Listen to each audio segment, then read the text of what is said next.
human rights violations committed against the Rohingyas through the ongoing accountability processes in the ICJ, human rights violations committed against the Rohingyas through the ongoing accountability processes in the ICJ, human rights violations committed against the Rohingyas. We recognize and appreciate the efforts of the Secretary General and the United Nations in the ICJ in creating a conducive environment for Rohingyas. We recognize and appreciate the efforts of the Secretary General and the United Nations system that requires in creating a conducive environment for Rohingyas. We recognize and appreciate the efforts of the Secretary General and the United Nations system that requires in creating a conducive environment for Rohingyas. We recognize and appreciate the efforts of the Secretary General and the United Nations system that requires in creating a conducive environment for Rohingyas. We recognize and appreciate the efforts of the Secretary General and the United Nations system that requires in creating a conducive environment for Rohingyas. We recognize and appreciate the efforts of the Secretary General and the United Nations system that requires in creating a conducive environment for Rohingyas. We recognize and appreciate the efforts of the political freedom and socio-economic emancipation of the people.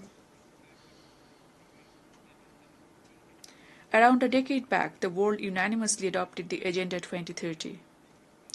We reposed our collective hope and trust in the universal set of goals.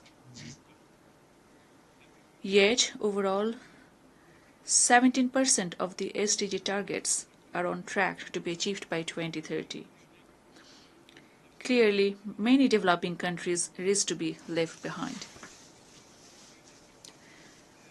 Every year, developing countries face a significant SDG financing gap estimated between 2.5 to 4 trillion US dollars. High debt burdens, shrinking fiscal space, and adverse impacts of climate change put countries like Bangladesh at greater risk. We look forward to the 4th International Conference on Financing for Development to deliver on addressing the complex and বহুপাক্ষিক আর্থিক প্রতিষ্ঠানগুলোকে এমন অভিন্ন লক্ষ্যে নিয়ে যাওয়ার কাজ করতে হবে যাতে সকল রাষ্ট্র সমানভাবে সম্পদ ও সুযোগের ব্যবহার করতে পারে।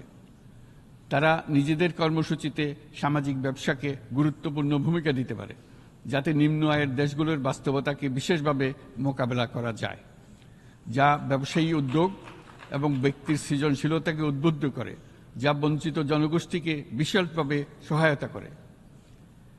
এই ক্ষেত্রে অবৈধ অর্থের প্রবাহ এবং উন্নয়নশীল দেশগুলো থেকে সম্পদ পাচার বন্ধ করা অত্যন্ত আবশ্যক। উন্নয়নশীল দেশগুলো থেকে পাচার হয়ে যাওয়া সম্পদ ফেরত আনার জন্য আন্তর্জাতিক সহযোগিতা জোরদার করতে হবে। আমরা আশা করি কর ফাঁকি রোধে আন্তর্জাতিক কর কনভেনশন অতি শীঘ্রই গৃহীত হবে। মাননীয় সভাপতি, আমরা যে নিবিড়ভাবে সংযুক্ত বিশ্বে বসবাস করছি সেখানে অভিবাসন এবং মানুষের অবাধ প্রবাহ এক অলঙ্ঘনীয় বাস্তবতা।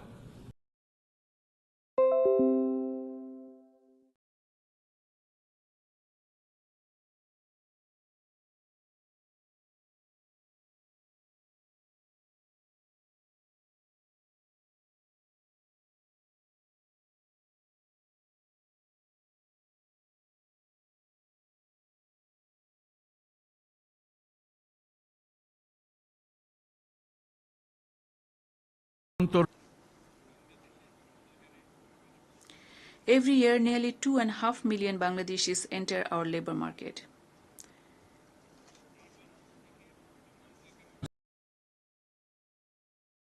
জন্য গড়ে তোলা বাংলাদেশের জন্য একটা বড় চ্যালেঞ্জ। ক্রমপরিবর্তনশীল কর্মজগতে একজন তরুণকে প্রতিনিয়ত নতুন দক্ষতা অর্জন করতে হয়।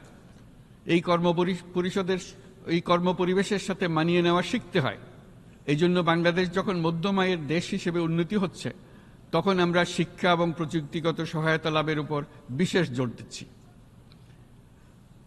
এবার কৃত্রিম বুদ্ধিমত্তার বিষয়ে আসি।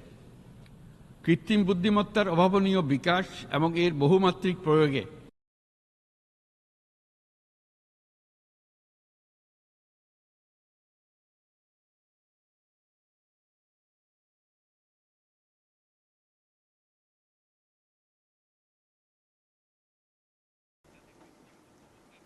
The world needs to ensure that no youth in countries like Bangladesh get left behind in meaningfully reaping benefits of the AI-led transformation. কৃত্রিম বুদ্ধিমত্তার কারণে কর্মক্ষেত্রে মানুষের চাহিদা ক্রমাগতভাবে সংকুচিত হয়ে না যায়। এই প্রসঙ্গে আমি উল্লেখ করি যে আমরা ভিন্ন একটা ইন্টেলিজেন্স, অটোনোমাস ইন্টেলিজেন্স, অর্থাৎ যে কৃত্রিম বুদ্ধিমত্তা নিজেই নিজের কৃত্রিম বুদ্ধিমত্তাকে সম্প্রসারিত করতে পারে মানুষের কোনো হস্তক্ষেপ ছাড়াই, তার ব্যাপারে আমরা বৈজ্ঞানিকদের দৃষ্টি আকর্ষণ করতে চাই। তারা যেন এই ক্ষেত্রে অগ্রসর হওয়ার আগে মানুষের উপরে প্রভাব সম্বন্ধে নিশ্চিত হয়ে অগ্রসর হন। আমাদের ধারণা অটোনোমাস ইন্টেলিজেন্স মানুষের অস্তিত্বকে বিপন্ন করে তুলতে পারে, কাজে এই ব্যাপারে আমাদের সম্পূর্ণ সজাগ থাকতে হবে। মাননীয় সভাপতি, আমাদের আসলে দরকার নতুন ধরনের সহযোগিতা কাঠামো, যেখানে বৈশ্বিক ব্যবসা ও জ্ঞানের অধিকারী গোষ্ঠী মানুষের চাহিদাগুলোকে যথাযথভাবে অনুধাবন করবে। আন্তর্জাতিক সহযোগিতার মাধ্যমে উন্নয়নশীল দেশগুলোর জন্য এমন একটি রূপান্তরকারী ব্যবস্থা তৈরি করতে হবে যা কর্মসংস্থান, আর্থসামাজিক প্রতিকূলতা বা জীবিকার জন্য যুৎসয় সমাধান নিশ্চিত করবে। মাননীয় সভাপতি, আমাদের প্রচেষ্টা, সক্ষমতা এবং সম্পদ একত্রীকরণের মাধ্যমে সকলের সামর্থ্য, উদ্ভাবনী শক্তি এবং সমৃদ্ধিকে কাজে লাগাতে হবে। আর্থসামাজিক উন্নয়ন এবং জলবায়ু সহনশীলতা নিয়ে আমরা প্রতিনিয়ত যে প্রতিকূলতার সম্মুখীন হচ্ছি, সম্মিলিত উদ্যোগের মাধ্যমে তার মোকাবেলা করতে হবে। বৈশ্বিক দক্ষিণের দেশগুলোকে অনন্য অর্থনৈতিক এবং সামাজিক প্রেক্ষাপটে দক্ষিণ দক্ষিণ এবং ত্রিভুজীয় সহযোগিতা এই ক্ষেত্রে বিশেষভাবে সহায়ক হতে পারে বলে আমি মনে করি। বৈশ্বিক দক্ষিণের আওয়াজকে বিশ্বব্যাপী জোরালোভাবে তুলে ধরার জন্য প্রয়োজন সম্মিলিত উদ্যোগ। সেই জন্য বৈশ্বিক এজেন্ডা প্রণয়ন ও বাস্তবায়ন নিশ্চিত করতে বৈশ্বিক দক্ষিণের দেশগুলোর মতামতকে যথাযথ গুরুত্বের সাথে বিবেচনা করতে হবে। জনাব সভাপতি, কোভিড অতিমারির অভিজ্ঞতায় আমরা দেখেছি জনস্বাস্থ্যে ব্যাপক বিনিয়োগ কতটা গুরুত্বপূর্ণ হতে পারে। বিশ্ব স্বাস্থ্য সংস্থায় বৈশ্বিক অতিমারি চুক্তির চলমান আলোচনায় বাংলাদেশ নেতৃত্ব প্রদান করে চলেছে। আমরা চাই কার্যকর আন্তর্জাতিক সহযোগিতা, জনস্বাস্থ্য ব্যবস্থায় অর্থায়ন, প্রযুক্তি হস্তান্তর, গবেষণা ও উন্নয়ন, ভ্যাকসিন থেরাপিউটিক্সের উৎপাদন, বহুমুখীকরণ এবং সকল ভ্যাকসিনকে মেধাস্বত্ব অধিকার মুক্ত ঘোষণা করার ব্যাপারে ঐক্যমত্য গঠন। অসংক্রামক রোগসমূহের বিরুদ্ধে লড়াইয়ে এই বিষয়গুলি অত্যন্ত গুরুত্বপূর্ণ। জনাব সভাপতি, এবছর আমরা জাতিসংঘের সাথে বাংলাদেশের অংশীদারিত্বের সুবর্ণ জয়ন্তী উদযাপন করছি। গত 50 বছর ছিল আমাদের জন্য একটা পারস্পরিক শিক্ষণীয় সম্মিলিত যাত্রা।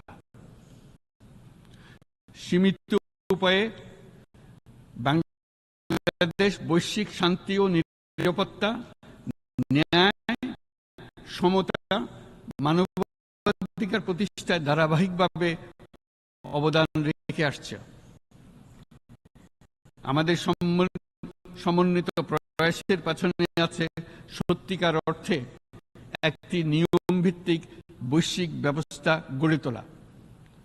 এই প্রসঙ্গে উদাহরণ হিসেবে আমি স্মরণ করছি 1999 সালে জাতিসংঘ সাধারণ পরিষদে ক্ষুদ্র ঋণের উপর গৃহীত রেজুলেশনের কথা।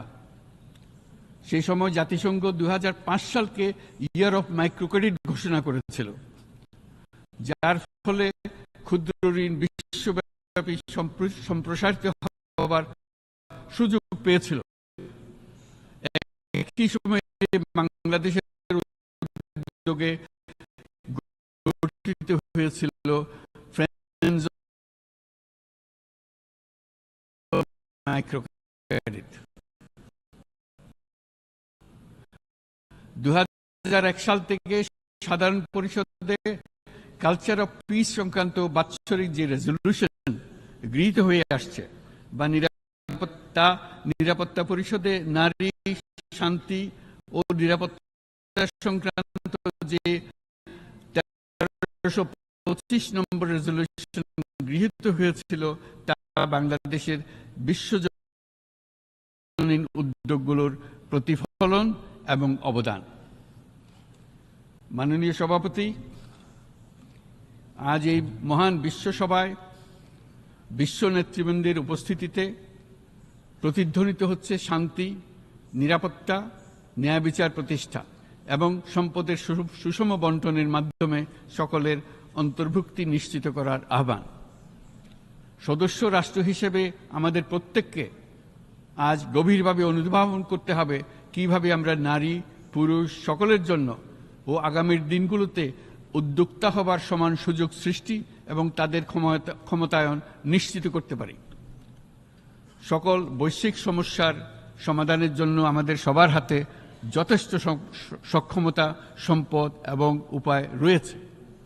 আসুন আমরা জাতীয় বা আন্তর্জাতিক যেসব প্রতিশ্রুতি দিয়েছি তা বাস্তবায়ন করি এবং অর্থনৈতিক ক্ষেত্রে সামাজিক ব্যবসার ধারণা প্রতিষ্ঠিত করে সকল প্রকার বৈষম্য ও অসমতার অবসানে ঐক্যবদ্ধভাবে আমরা কাজ করি। বাংলাদেশের তরুণরা প্রমাণ করেছে যে মানুষের স্বাধীনতা, মর্যাদা ও অধিকার সমুন্নত রাখার অভিপ্রায় কোনো উচ্চাভিলাষ নয়, বরং এটা সকলের নিশ্চিত প্রাপ্য। আজ এই মহান সমাবেশে আপনাদের উপস্থিতিতে শান্তি, সমৃদ্ধি ও ন্যায় বিচার নিশ্চিত করতে আন্তর্জাতিক, আঞ্চলিক এবং জাতীয় পর্যায়ে বাংলাদেশে তার ভূমিকাকে ক্রমাগতভাবে জোরদার করার নিশ্চয়তা দিচ্ছে। আজ আপনাদের সবাইকে শুভেচ্ছা জানাচ্ছি, ধন্যবাদ জানাচ্ছি।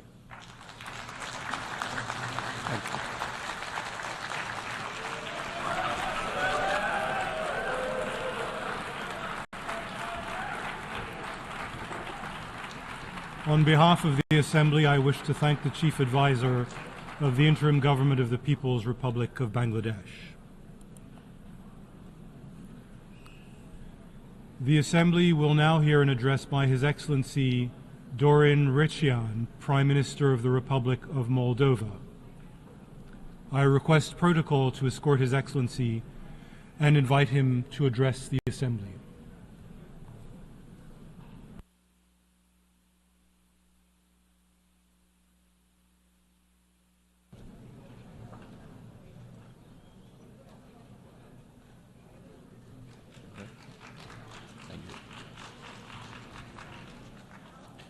Mr. President, Mr. Secretary General, Excellencies, it is an honor to represent my country, Republic of Moldova, at this unique forum where small and large nations alike address core issues on the global agenda.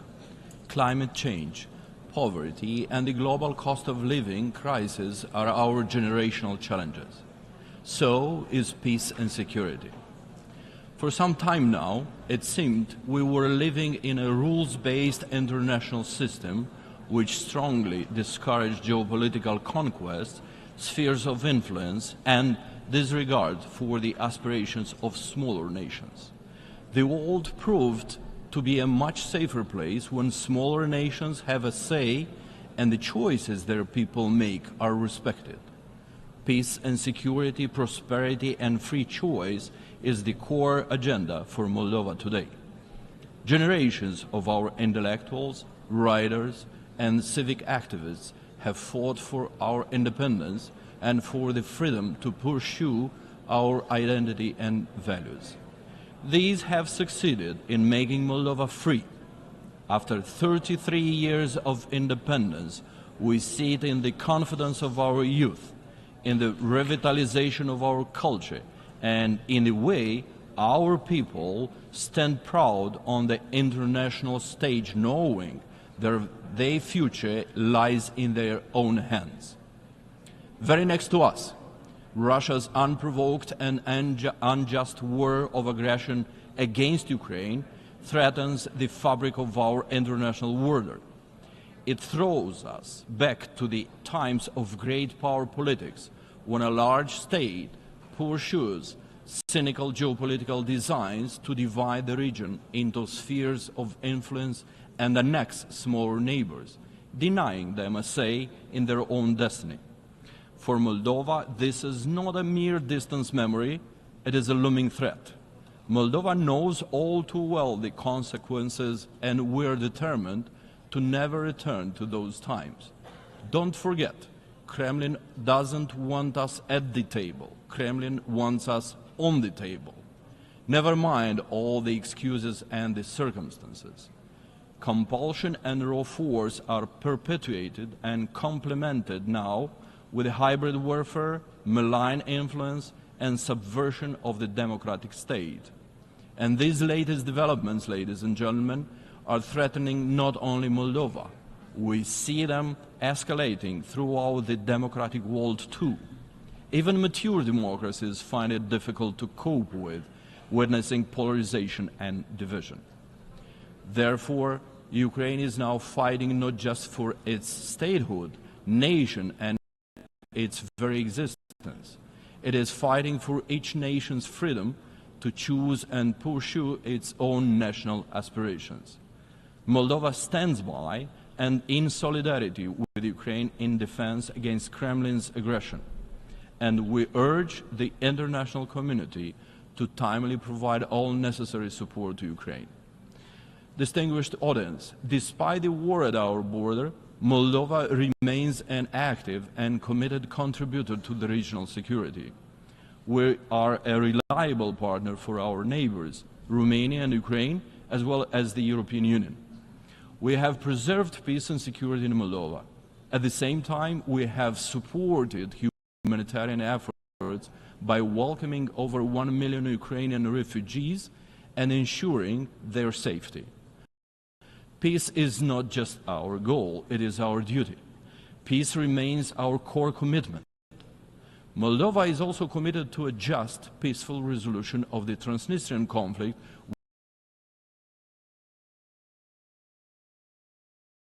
with full respect for Moldova's sovereignty and territorial integrity within its internationally recognized borders. For this to happen, Russia's illegal military presence must end. I call on the international community to reaffirm the need for the immediate and unconditional withdrawal of the Russian military from Moldova. This is not just about Moldova, it's about upholding international law, safeguarding regional stability, and ensuring that no country's sovereignty is compromised by foreign military presence. Ladies and gentlemen, Moldova's destiny belongs to Moldovans, not outside powers. Kremlin's efforts to suppress the dignity and will of the people of Moldova through both internal subversion and external intimidation have no place in the 21st century. Despite our differences, we have always taken big decisions as a nation together and have proudly reaffirmed our national dignity and self-worth. The social compact of our society is individual freedoms, human rights, competitive elections, and open society, not Kremlin's satellite state. Today, our people are closer than ever to fulfilling these aspirations. We're full of hope and determination. Hope for a democratic, prosperous future in the European family of nations, to which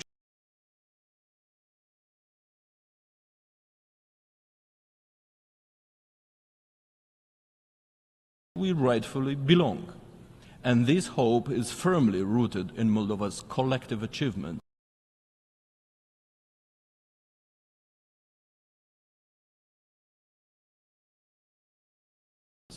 over the past years, determined to work hard and tirelessly to become a proud member of the EU's peaceful and prosperous family.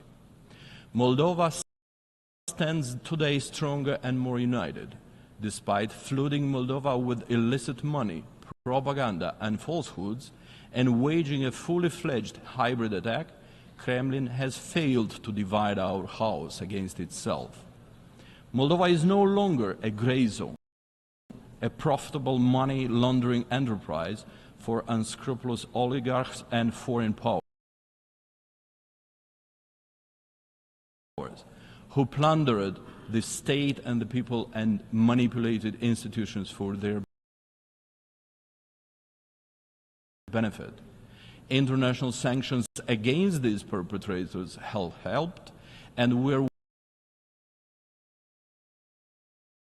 working to return their stolen money.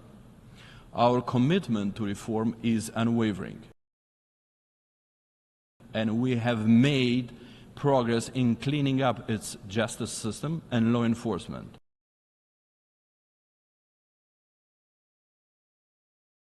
The international community has recognized these efforts, with Moldova's corruption perception and rule of law rankings improving significantly. We acted to make our economy resilient even in the face of the regional instability. Despite proximity to the war zone, Moldova's business environment is improving, though slowly. Small and medium enterprises have a more promising outlook, and exports of high-quality products are picking up thanks to our access to European markets. Moldova is doing digital and is bringing the government closer to its citizens and businesses. Over the past few years, more has been invested in infrastructure than over 10 years before that. Our energy independence is now a reality. Energy can no longer be used to blackmail and extract geopolitical concessions. Moldova's energy security is ensured by its integration in the regional and international grids and markets, and we proceed to a fast-paced agenda of renewables and energy efficiency. Resilience is not just about security, it is about our institutions, which are stronger today than ever before, thanks to the support received from our partners. Institutions are better prepared to safeguard the choices of the Moldovan people from external interference. Crucially, Moldova has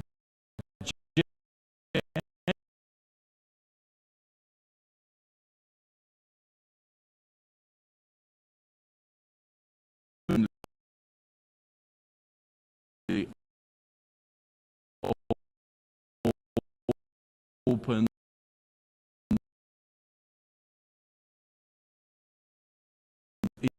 itself to the world in recognition of the country's progress. In December of 2023, EU leaders unanimously agreed to open accession negotiations with Moldova. This is our most significant achievement since independence, and we are committed to be ready to join the EU by 2030.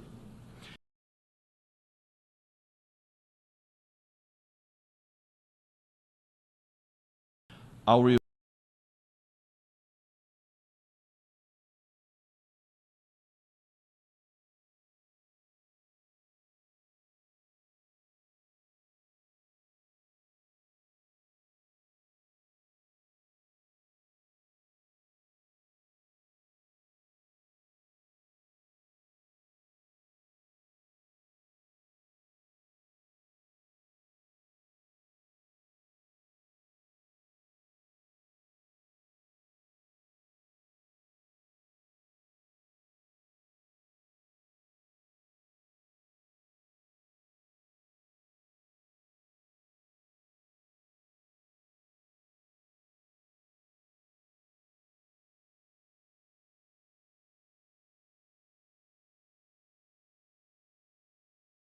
by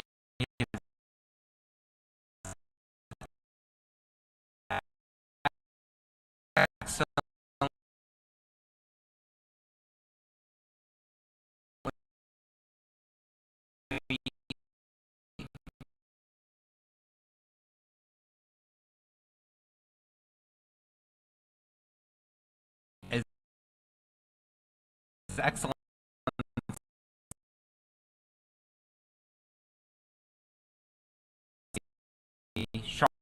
Charlotte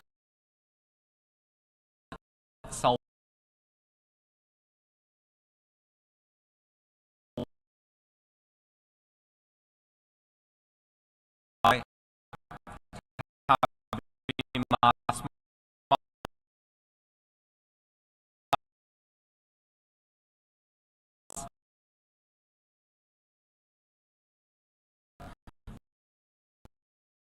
Prime Minister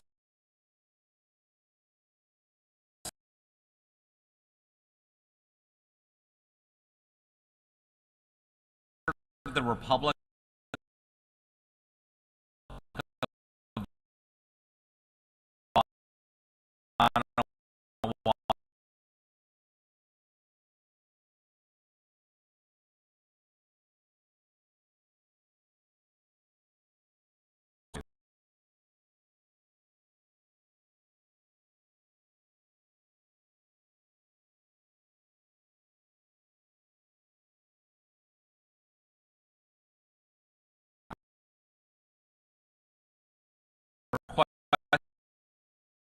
protocol to escort His Excellency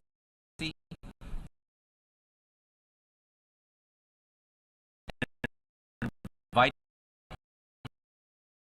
him to address the Assembly.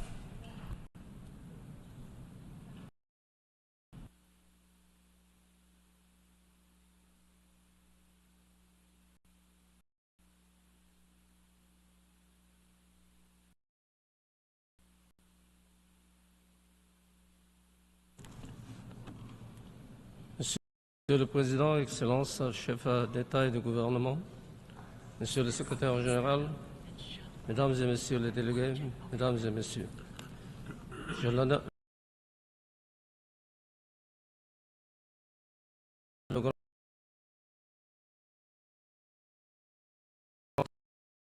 de m'adresser à cette immense assemblée au nom du gouvernement et du peuple de la République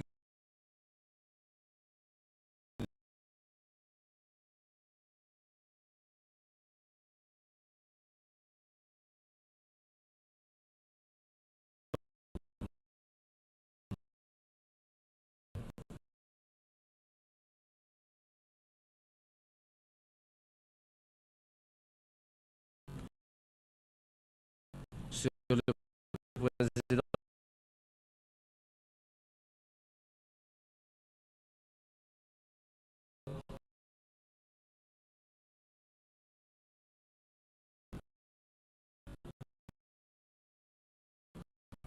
je me joins aux orateurs précédents pour vous adresser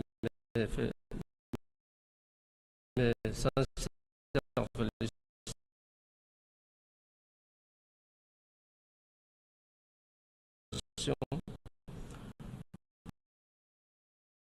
pour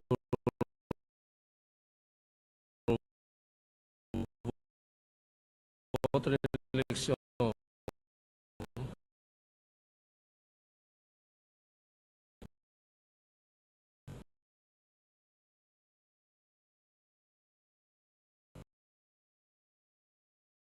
à la présidence de la 79e session de l'Assemblée générale.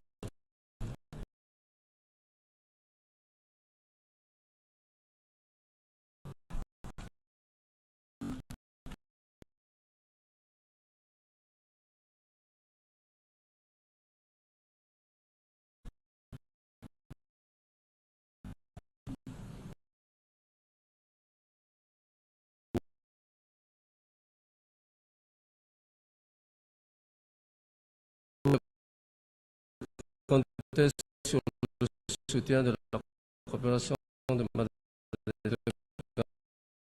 délégation pour diriger les travaux de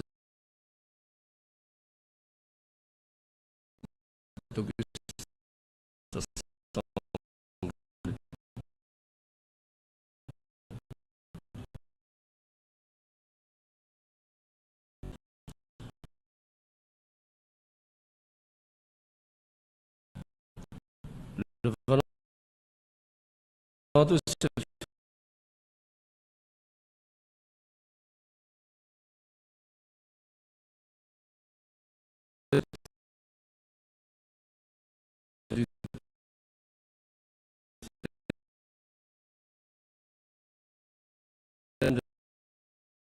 cette 79e session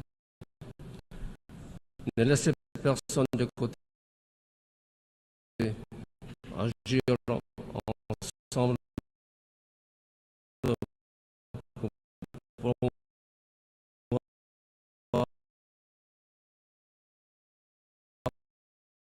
la paix, le développement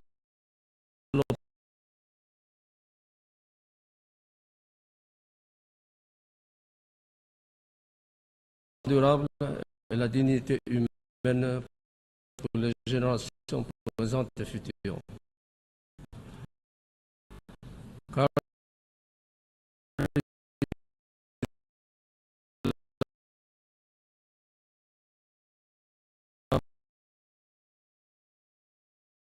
les défis mondiaux de notre époque. Monsieur le Président, 79 ans après la création des Nations Unies, nos efforts collectifs pour créer un monde meilleur pour les générations actuelles et futures ont tout simplement décevant. Il est alarmant de constater qu'après toutes ces années, nous continuons d'être en proie de multiples crises mondiales qui sapent la promesse de la Charte des Nations Unies et laissent de côté nos peuples, en particulier les plus vulnérables. Le Vanuatu salue le dernier rapport du secrétaire général des Nations Unies qui met en évidence le fait que nous sommes loin d'atteindre nos objectifs en matière d'ODD, d'où la nécessité d'accélérer les actions visant à intensifier la mise en œuvre de l'agenda 2030 et les objectifs de développement durable. Le rapport avertit que nous risquons de franchir un seuil de température dangereux au cours des 10 prochaines années. C'est pourquoi le Vanuatu a sollicité un avis consultatif de la Cour internationale de justice afin d'obtenir des éclaircissements sur les obligations juridiques des États en matière de changement climatique. Une initiative qui a suscité une attention mondiale sans précédent. Les 91 soumissions écrites d'États et des organisations reçues par la Cour dans le cadre de cette procédure est née de notre résolution consensuelle de l'année dernière, démontre l'importance cruciale de la clarté juridique sur les obligations et les responsabilités des États en matière de climat. Ceci ne vise pas à blâmer ni à stigmatiser un pays en particulier. Elle cherche à mettre en évidence les règles du droit international existantes, leur implication sur toutes les nations, afin de créer une base solide pour une action climatique concrète et une justice climatique.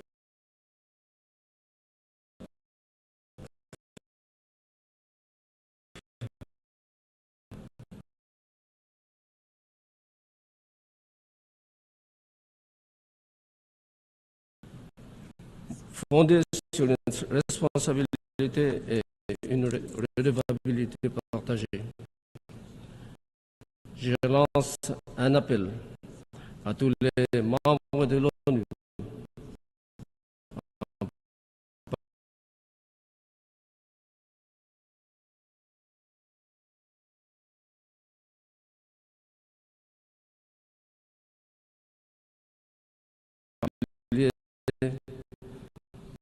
aux autres nations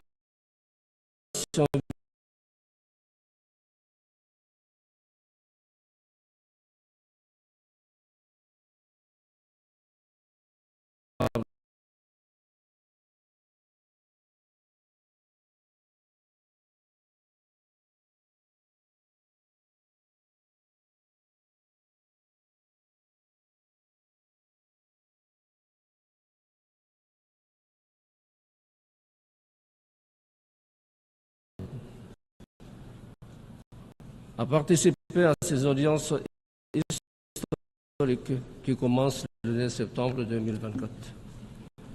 Vos voix sont indispensables pour que la Cour comprenne pleinement les répercussions du changement climatique sur les populations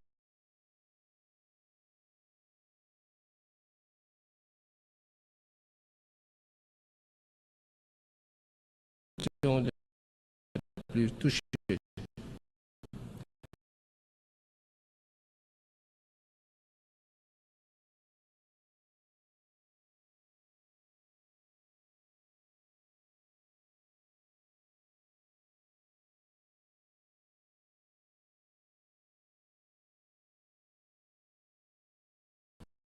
Que nous soyons unis dans notre engagement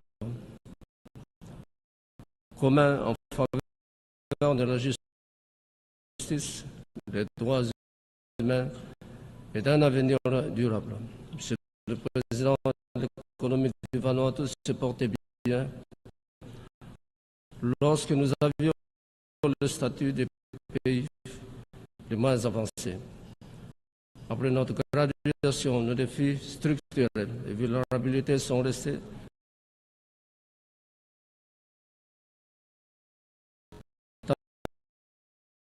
tandis que les coûts ne cessent d'augmenter.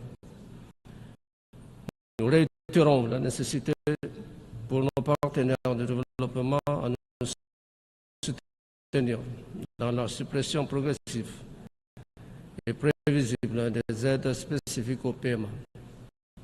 Les petites économies insulaires continuent également de faire face à de multiples crises dans un contexte de resserrement des conditions financières et de hausse des coûts d'emprunt. Cela a accru les risques de surendettement et a réduit notre capacité à investir dans la reprise. Le Vanuatu se félicite des résultats du sommet pour l'avenir qui appelle à des efforts mondiaux concertés pour réformer l'architecture économique et financière mondiale afin de la rendre adaptée aux défis de ce siècle. Nous appelons à des réformes profondes des institutions de Bretton Woods pour restructurer le système monétaire et financier international afin qu'il reflète les réalités et les défis mondiaux en évolution, y compris la mise en place d'un mécanisme international de restructuration des dettes souveraines pour résoudre les crises d'endettement actuelles dans les pays en développement et en particulier ceux les plus vulnérables. Le Vanuatu et d'autres pays, d'autres petites économies insulaires luttent contre l'assaut des catastrophes d'origine climatique, alors que nous continuons à essayer de renforcer la résilience et nous adapter au changement climatique, nous reculons trop souvent.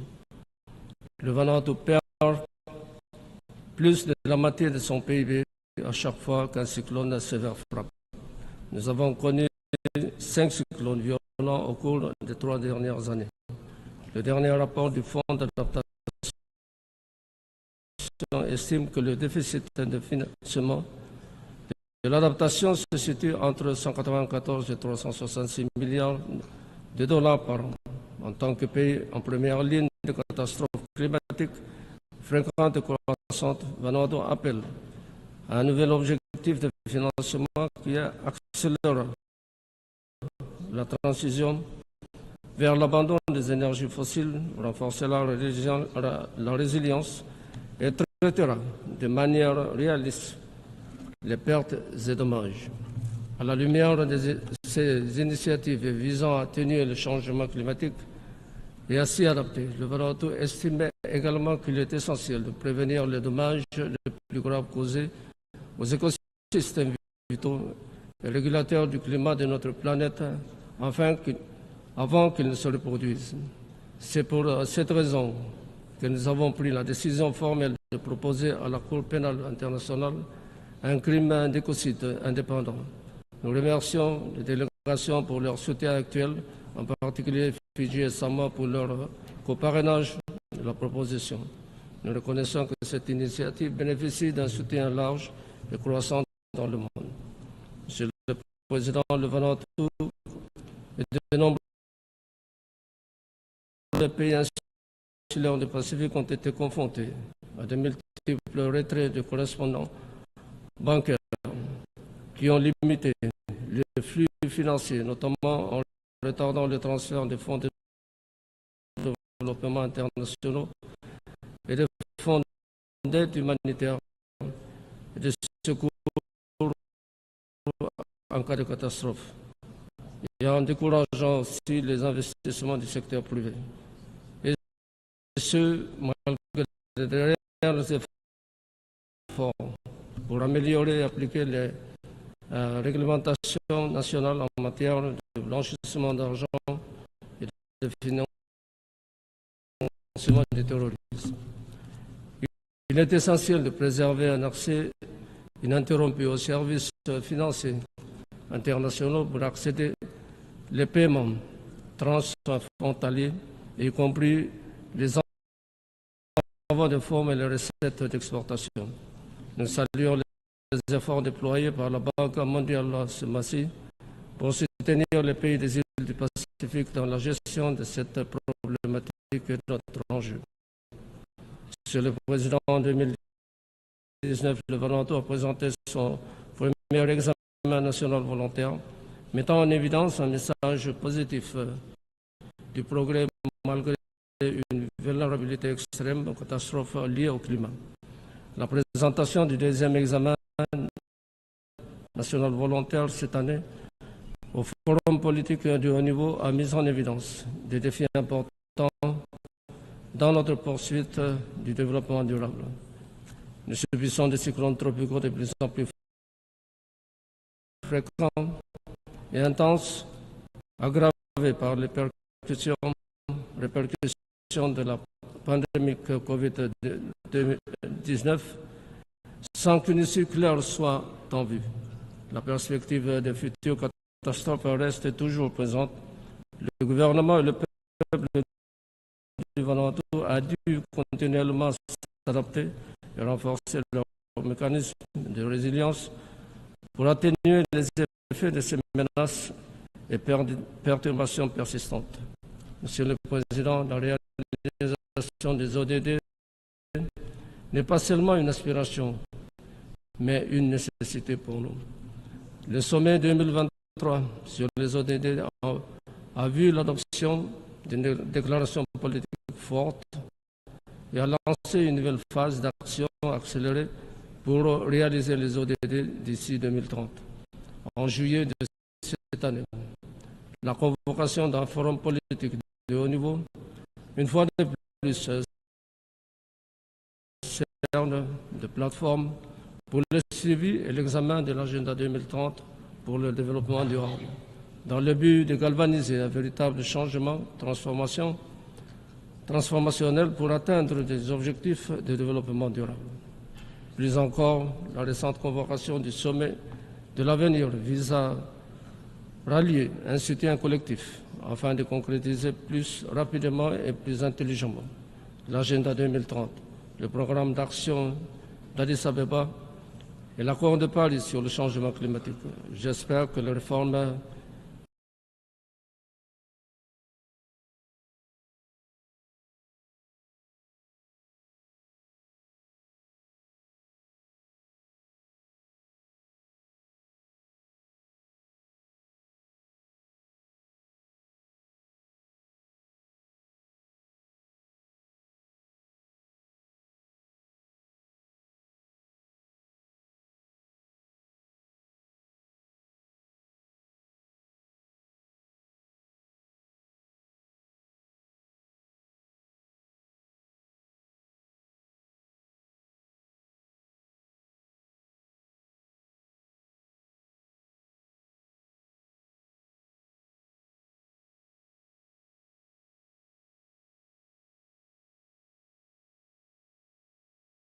immense humanitarian and civilian catastrophe unfolding in Sudan.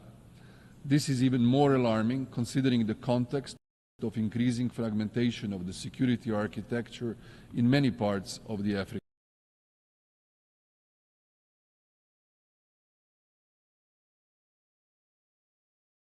continent. Reversing this trend should be seen as a priority by all of us. We must not leave Africa behind, a continent where half of the population is younger than 19 should and must be seen as a source of hope for humanity, not as an afterthought. The UN Charter is not just another document we can simply and easily replace. The world's constitution must be upheld more than ever before. Reinvigoration of effective multilateralism with the UN in its center must not be reduced to a phrase we use on the occasions like this. In the same vein, we must not falter when it comes to strengthening international arms control, disarmament, and the non-proliferation architecture. This is essential not just to avoid conflict, instability, or even greater tragedies, but to reduce the already heightened risks of escalations, either deliberate or as a result of a misunderstanding. Extremist and terrorist groups and their affiliates continue to pose a severe threat around the world, leaving no society safe. Their continued expansion in various regions and the increasing level of violence they resort to only remind us that countering and preventing terrorism requires long-term commitment as well as continued coordinated efforts of the entire international community. As a country that proudly hosted, supported, and enabled the success of the United Nations Transitional Administration for Eastern Slavonia, rightly considered by many as the most successful peacekeeping mission in the history of the United Nations, and which managed to join, and which Croatia managed to join just a decade ago NATO after the departure of the last UN peacekeeper. We know all too well the meaning of peace building, its significance, and the efforts it requires. As this year's Vice Chair of the Peace Building Commission and last year's Chair, Croatia supports strengthening the links between the three pillars of the United Nations: peace and security, development, and human rights. There is no peace without sustainable development, and no sustainable development without peace. There is little time left to strengthen our focus on prevention at all levels. For the Peace Building Commission, it means to focus more on structural prevention through national prevention strategies and operational prevention by sending flexible civilian missions upon a country's request. The 2025 review of the peace-building architecture will be a crucial moment to strengthening the PBC and to broaden its mandate and give it some decision-making powers. You can count on Croatia's active participation to share its experience and in view of its candidature to be again a member of the PBC in 2026. Croatia is also proud that today a Croatian company is a global leader in robotic demining, and we are actively supporting Ukraine by providing our expertise to assist in the clearance of mines and unexploded ordnance in conflict-affected areas. Ladies and gentlemen,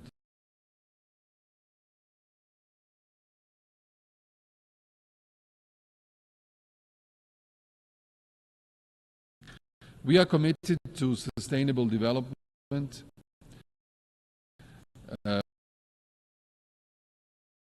which is deeply rooted in its unique position as one of the most biodiverse and nature-rich countries in Europe, often referred to as the nature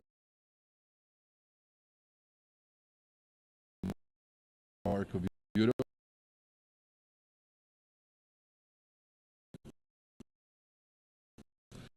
Croatia has long recognized the importance of preserving its natural resources. Our achievements in renewable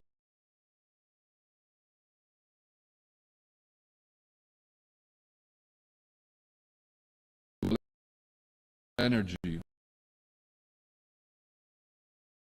where we rank among the top in the European Union,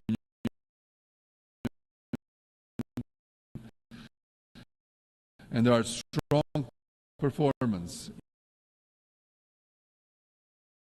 in meeting the UN Sustainable Development Goals reflect a national strategy that balances economic growth and social stability with environmental stewardship.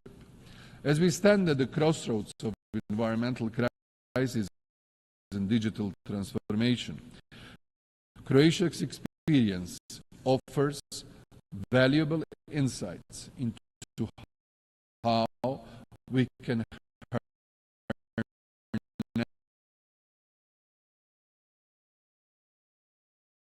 harness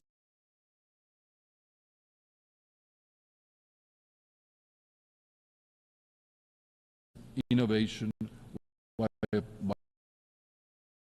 protecting our planet for future generations. The path we take today will determine our future tomorrow. Therefore, we must choose it wisely. Croatia, in its national development strategy till 2030,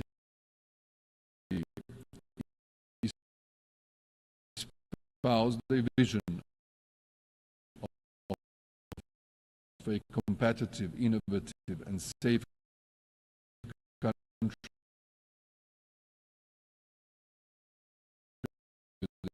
with recognized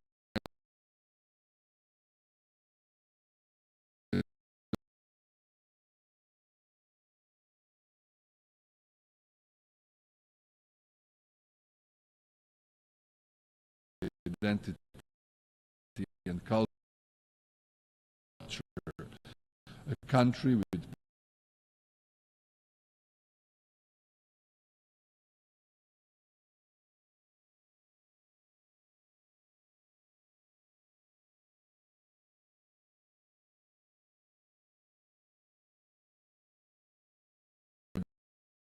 resources, quality living conditions, and equal opportunities for all.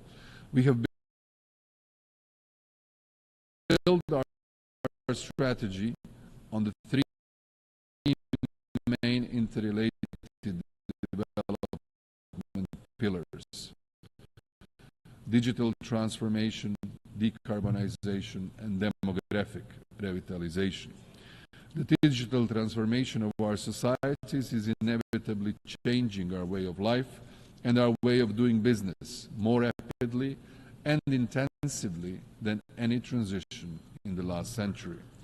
We are transforming our state and public administration, businesses, and society, and half of our population is using the digital services of the state. Croatia's IT industry is competitive and booming. At the same time, while new and emerging technologies are unlocking great potential, they also come with risks. To manage these, we need effective, accountable, and inclusive institutions at all levels, as well as informed citizens. My government will continue with policies which promote this path. Humanity's greatest challenge of the 21st century is climate change, all coupled with loss of biodiversity, reduction of food and natural resources, increase in the number of droughts, fires and floods, as well as the acceleration of the sea level rise. Croatia is located in the Mediterranean, one of the world's regions expected to be hit hardest by climate change. It is not by accident that Croatia got a portfolio for the Mediterranean in the new European Commission. This summer, we saw record-breaking heat waves, followed by torrential rains in our part of Europe only last week. The green transition is therefore pivotal for us all. Promoting nature-based solutions is one of our main national tools for climate change and adaptation and migration.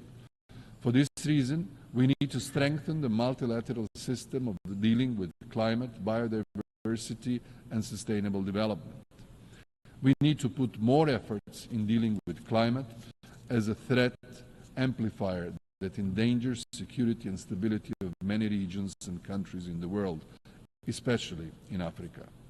We spare no effort to integrate the 2030 Agenda and the Sustainable Development Goals in our national policies and initiatives and strategies and into the reinforced and reformed global governing structure. We are proud that our reforms and investments have earned Croatia a high 8th place among 193 UN member states, according to the 2024 Sustainable Development Report. Finally, for Croatia, all these measures culminate also in a demographic revitalization as another key national structural priority. We consider it an indispensable element of our resilience, competitiveness, and a prerequisite for its successful, sustainable growth. Ladies and gentlemen, our deep commitment to human rights stems from our own difficult experiences under totalitarian regimes and the horrors of the aggression during the Homeland War. The violations of fundamental rights that we endured as a nation have shaped our understanding of the importance of protecting human rights, dignity, justice and equality.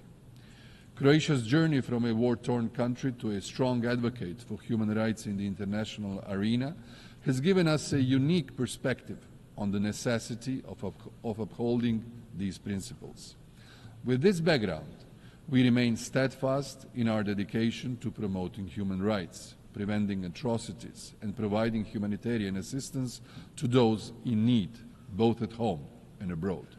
The 2030 Agenda sets out a vision for a sustainable development grounded in international human rights standards, promoting one of the main values of the UN Charter, to leave no one behind.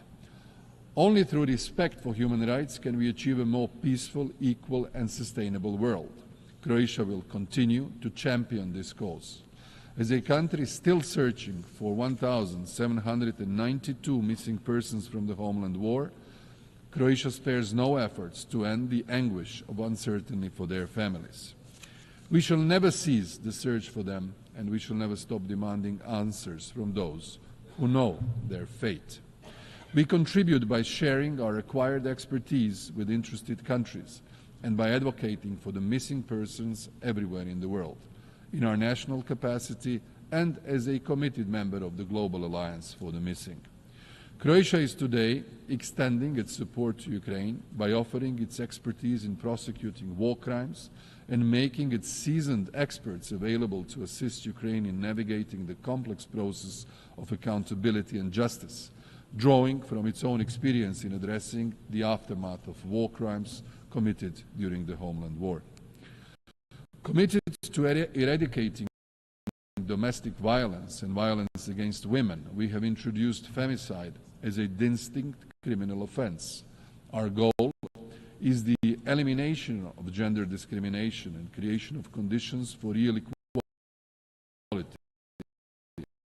of women and men in society, at home as well as abroad, and in the multilateral system.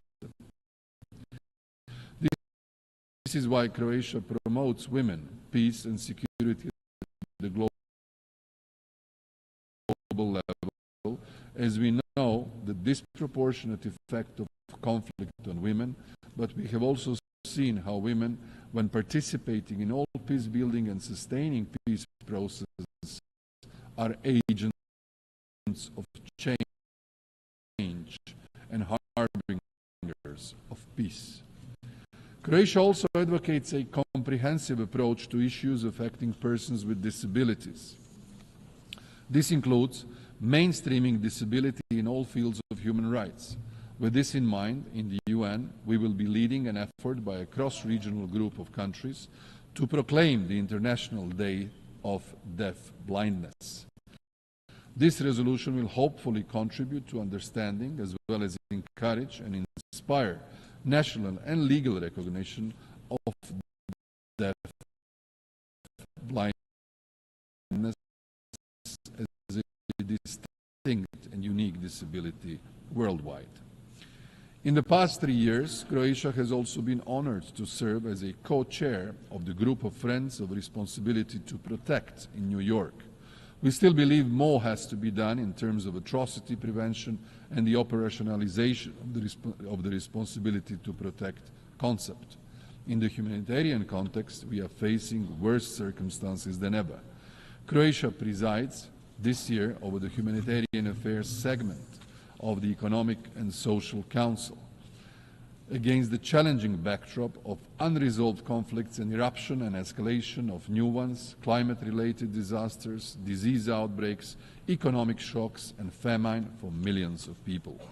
Focusing the discussion on the consequences of the erosion of respect for international humanitarian law, clear and strong calls were heard across the board for upholding international humanitarian law, ending impunity, bolstering women's leadership, addressing climate emergency, and for ethical and responsible use of new technologies. Ladies and gentlemen, as one of equal successor states of former Yugoslavia, Croatia is among the founders of the United Nations. Following the dissolution of former Yugoslavia in the midst of defending itself from aggression and invasion, 32 years ago, Croatia reconfirmed its commitment to the UN Charter, this time as a free, sovereign and independent member states of the United Nations. Ours is a journey of liberty and democracy, a pursuit of peace and prosperity, of vigilant defense of human rights and dignity, while honoring the values and principles of multilateralism and international cooperation that UN embodies. Our experience as a small but resilient nation with a deep understanding of peace, security and development underscores the importance of reforming and revitalizing the UN to ensure it remains fit to address the global challenges of today and tomorrow. The Pact for the Future, a pivotal document for strengthening multilateralism that we adopted earlier this week, elaborates about both General Assembly and Security Council reform, and we believe we should further strengthen, reform and revitalize these two institutions. While the role of the GA has been strengthened recently with regard to issues which the Security Council failed to address, more should be done in relation to the maintenance of international peace and security. This relates also to the cooperation of the General Assembly with both the Security Council, the Economic and Social Committee and the Peace-Building Commission. The UN Secretariat should be made fit for purpose, and the selection of the Secretary General and all other, especially high-level posts, need to be guided by the principles of merit, transparency, inclusiveness, gender and geographic rotation. Finally, allow me to reflect on Southeast Europe, a region in our neighborhood. As a country with deep expertise and a nuanced understanding of Southeast Europe, we stand as a model of successful integration into both the European Union and NATO. This unique position not only gives us Croatia a special status within the region, but also grants its significant authority in advocating for peace, stability and European aspirations of our neighbors. Croatia consistently encourages our Western Balkan partners to invest even more in fulfilling the established criteria, regional cooperation and good neighborly relations, along with solving outstanding issues and disputes, remain an essential, indispensable part of the process. The merit-based approach and rewarding individual achievements in fulfilling the standards will accelerate accession to the European family. In this regard, those who cooperate in good faith, align with the EU's, for instance, foreign policy resolutions and positions, and conduct genuine reforms should move ahead on their EU accession path. Of particular importance for us is the stability of our neighboring Bosnia and Herzegovina, with which we share more than 1,000 kilometers long border. In order to achieve security and stability in the country, the constitutional full equality of the three constituent peoples, Croats, Bosniaks and Serbs, must be ensured, and the Dayton-Paris Accords, the peace treaties that ended the war and confirmed the multinational, multi-confessional and multicultural Bosnia and Herzegovina must be upheld. In conclusion, the story of our country is one of transformation from a nation rebuilding after war to a committed partner within the global community. Our journey reflects the power of collaboration, vision, and perseverance. As we look ahead, Croatia is ready to join, to continue contributing to a world where peace, justice, human rights, and sustainable development are attainable for all. Together, through multilateralism, we can overcome today's challenges and build a future where every country, every citizen can thrive. The path may be long and difficult, but by standing united, we can make it a reality. Let us move forward with renewed purpose, ensuring that the foundations we build today will support a prosperous and peaceful tomorrow. Thank you for your attention.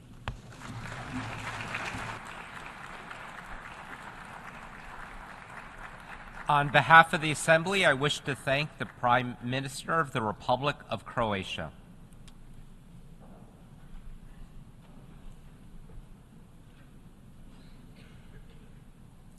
The Assembly will hear an address by His Excellency James Marape, Prime Minister of the Independent State of Papua New Guinea. I request protocol to escort His Excellency and invite him to address the Assembly.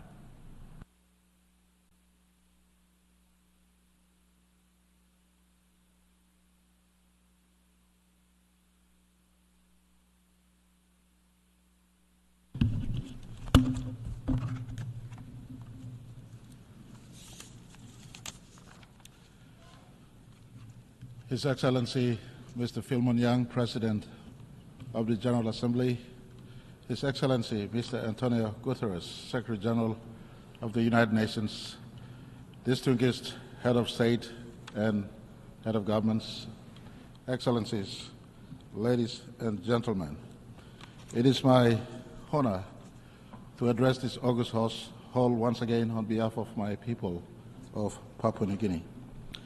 Mr. President, firstly, let me congratulate you, the government and people of Cameroon, on your successful election to lead the work of the 79th session of the General Assembly.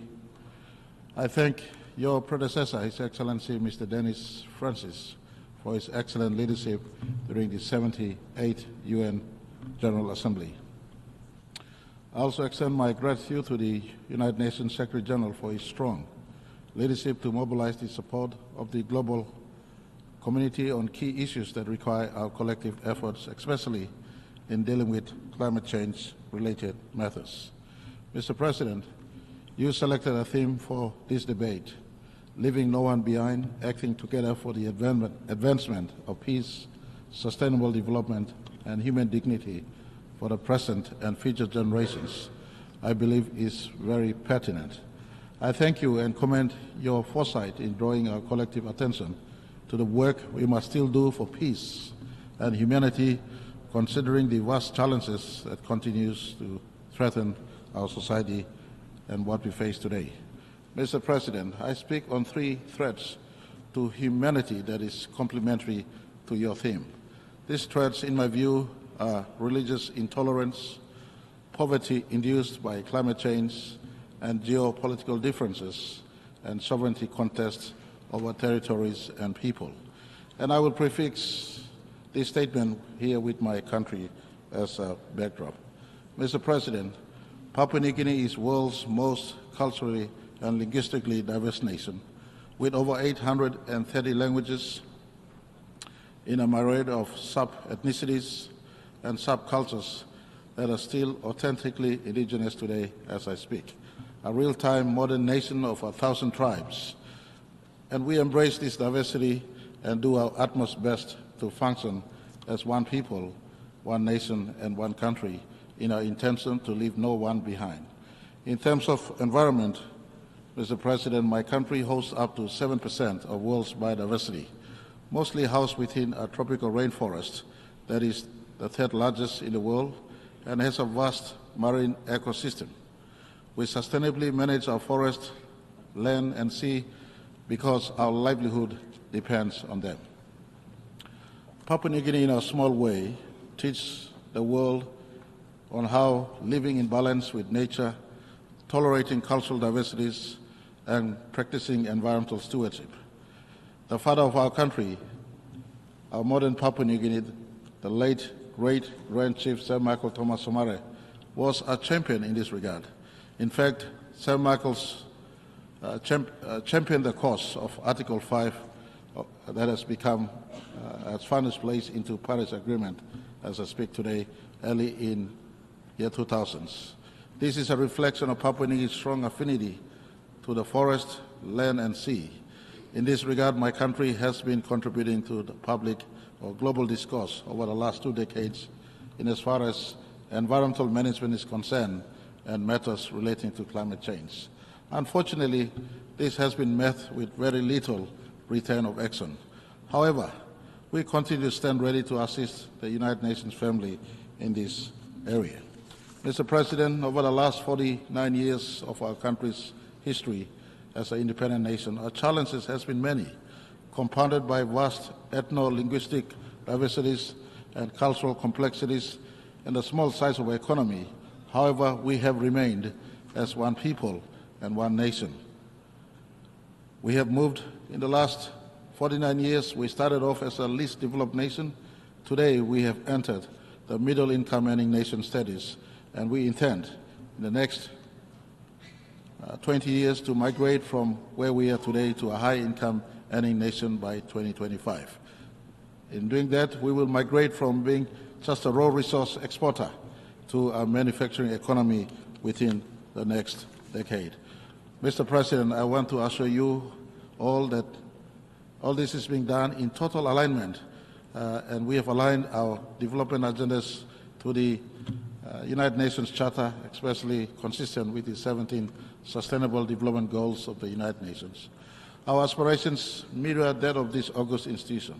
In fact, in 1975, when we gained independence, our National Constitutional 8-point plan directs not just my government today, but government into the future, as it was in the past governments that led my country, on our national aspirations to leave no person behind. Mr. President, our nation's Vision 2050 that was launched in 2010 compels governments to develop Papua New Guinea into a top 50 nation by 2050 in terms of Human Development Index. Papua New Guinea looks forward to submitting to the United Nations a full progress report in July of 2025 at the high-level political forum, secondary voluntary national review covering the work we have undertaken thus far amidst the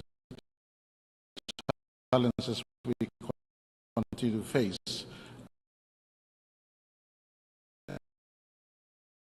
The steps we are taking going forward that will culminate in 2030. Mr. President, if you can indulge me in sharing an insight into managing a diverse, multicultural people and what has helped us to blend as one nation. put to you the role of Christian missionaries and their work that dates back to 1845, when the first Catholic missionaries arrived in my country. In 1975, when we gained independence, Christianity became profound. Consistency with your theme, Christianity in PNG has been the front runner, bearing message of unity, peace, and sustainable coexistence, embracing diversity of cultures, language, and tribes into one human family, living in our natural environment as God has created. Since then, Christian churches have contributed immensely to our country's development through their health and education programs. Real Christianity teaches love, peace, unity, forgiveness, giving meaning to leaving no person behind. Whilst PNG is identified as a Christian nation, Mr. President, I want to assure you and all who are listening that Section 45 of our nation's Constitution protects individuals' right to choose and practice of faith and religion. We subscribe strongly to Article 18 of the Universal Declaration of Human Rights on freedom of thought, conscience, and religion. United Nations has been the anchor of this God-given right of humanity. And I offer my country's support to the protection of individuals' choice and rights to practice their faith, and urge that this remains a key duty of United Nations. Mr. President, since the dawn of humanity, history teaches us that many wars have been fought and many lives lost as a result of religious intolerance. We see that happening today. As history is stained with blood of innocent people who have died from state, tribe, or church-sanctioned killings. The United Nations, Mr. President, must condemn laws that encroaches upon individual choice of religion and worship. This is a God-given right. And I see the issue of enforcement of religion upon one another as a threat to peace and coexistence of mankind. I ask United Nations to keep watch over religious freedom of all people, especially minority people in society where major religions are practiced. Mr. President, the second threat I see facing humanity is poverty, and especially poverty induced by climate change.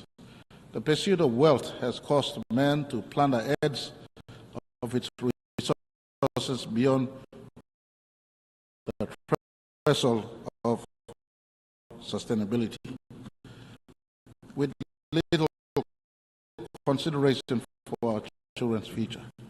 The acceleration of climate change, for instance, is a direct result of mankind's insatiable appetite for resources.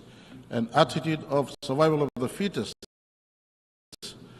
Nations and corporations jostle and stampede over each other in order to harvest resources, causing environmental degradation, deforestation, burning of cheaper fossil fuel, and pollution, spiraling our planet into climate catastrophes that will further engender poverty. Nations like mine oceans nations like mine continue to live with the climate change-induced sea level rise and weather pattern changes that has now become an accidental threat. That is why we welcome the Chair's summary of the high-level meeting on sea level rise. Together with other Pacific Island countries, we continue to recognize the 1982 UN Convention on Law of Sea as a legal framework within which all activities in the ocean and seas must be carried out. We reaffirm commitment to the Pacific Island Forum Declaration of Continuity of Statehood and the protection of persons in the face of climate change-related sea level rise. Last month, the Pacific Island Leaders Forum in Tonga officially recognized these climate change manifestations as existential threat to our Pacific people. We stand united in the support of Vanuatu-led United Nations General Assembly proposal for the inclusion of sea level rise as a standalone agenda in the United Nations General Assembly and other relevant United Nations processes. Mr. President, despite our economic needs, PNG remains committed to safeguarding both our blue ocean life and our green forest life for its children. As a forest nation, PNG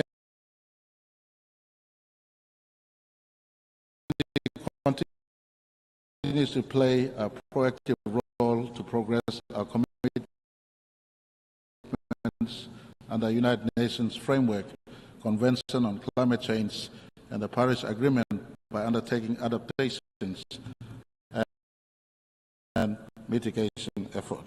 However, accessing of global climate finance continues to be a challenge to Papua New Guinea and many small nations. We call on the United Nations to look into this matter with a sense of urgency, or else we can liquidate our forests and marine resources to achieve our development aspirations, especially in a pursuit to alleviate poverty from our people. It is for this reason I speak in solidarity with all forest nations, especially those in the Congo Basin and those in the Amazon Basin, for adequate compensation if we are to preserve our forests, which is in fact the lungs of Earth. Mr. President, Papua New Guinea's vast forests, rich biodiversity, marine life, and indigenous people and cultures are now at the crossroads of great change, either of preservation or loss and extinction.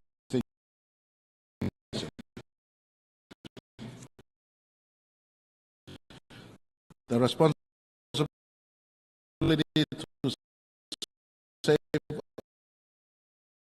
our environment and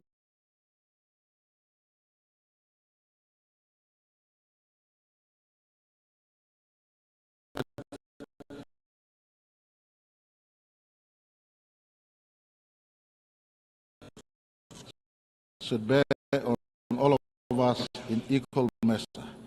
It is now up to members of the United Nations to save these forests, which are global assets, as I speak. On this note, I want to thank my good friend, His Excellency Emmanuel Macron, President of France, for mobilizing European Union funding for a forest conservation area called Managalas in my country.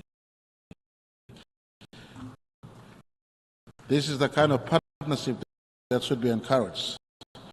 And again, I remind the world, the forest of PNG is a global asset. It must be preserved at a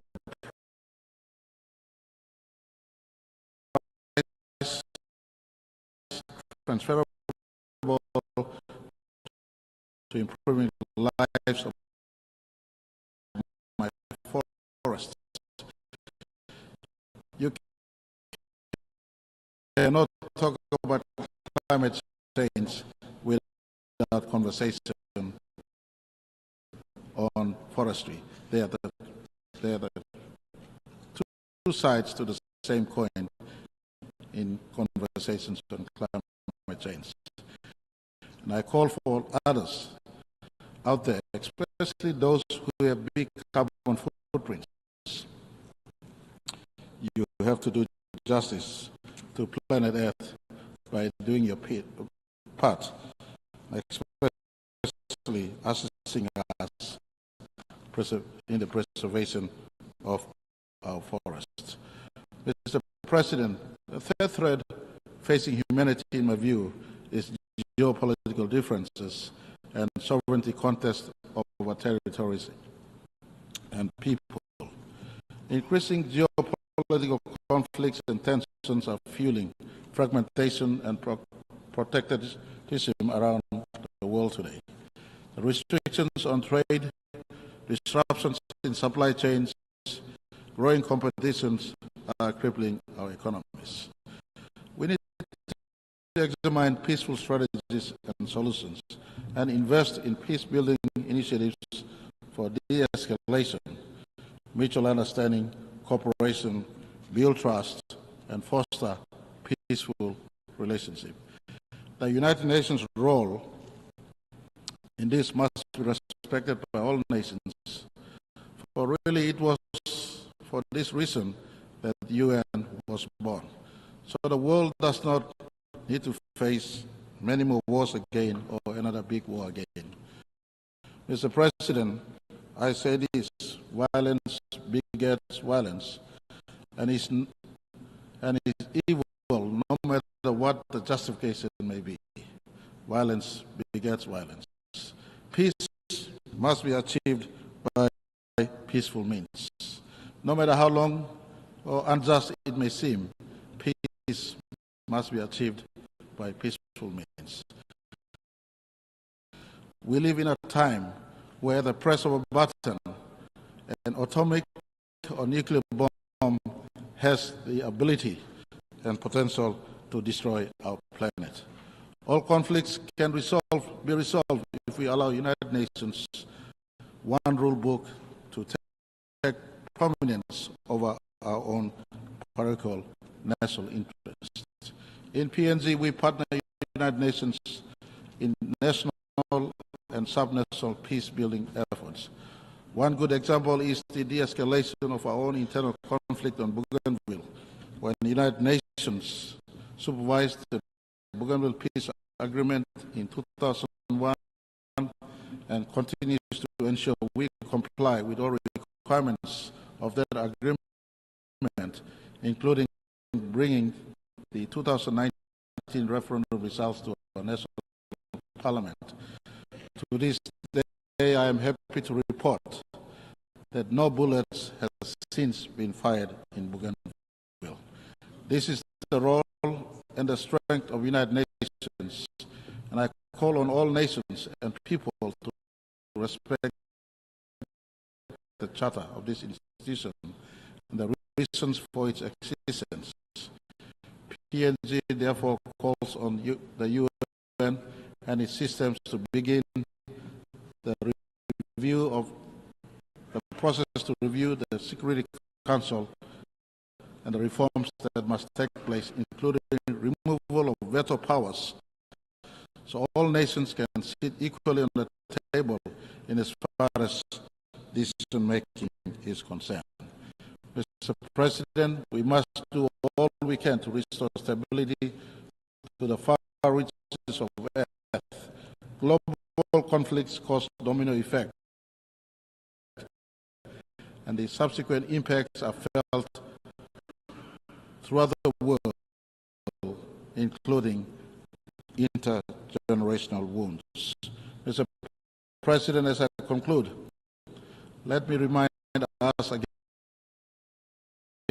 on our collective responsibility to together preserve our planet and our human race. In 1987, a space philosopher called Frank White wrote the overview effect, a cognitive shift astronauts experience after viewing planet Earth from the space, and upon their return to Earth, he records that most astronauts, if not all, experience a self-transcendence, appreciating Earth much more and feeling a very strong connection to all people on the planet. And I am sure Neil Armstrong in 1969, on July 20, when he gazed back on planet Earth, standing on moon, he would have looked back and he would not have seen his planet, he would not have seen his country, the United States of America. He would have seen the blue planet, the planet he called home. I call upon all of us, esteemed leaders of this planet, let us adopt a little bit of overview effect to see the world through the eyes of the astronauts. They see the planet from humanity perspective, one planet, one people, one humanity. They appreciate Earth much better. I want to ask all of us,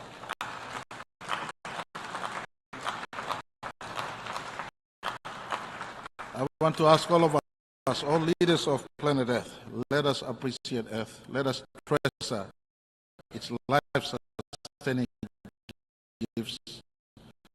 Let us do everything within our means to preserve and protect planet Earth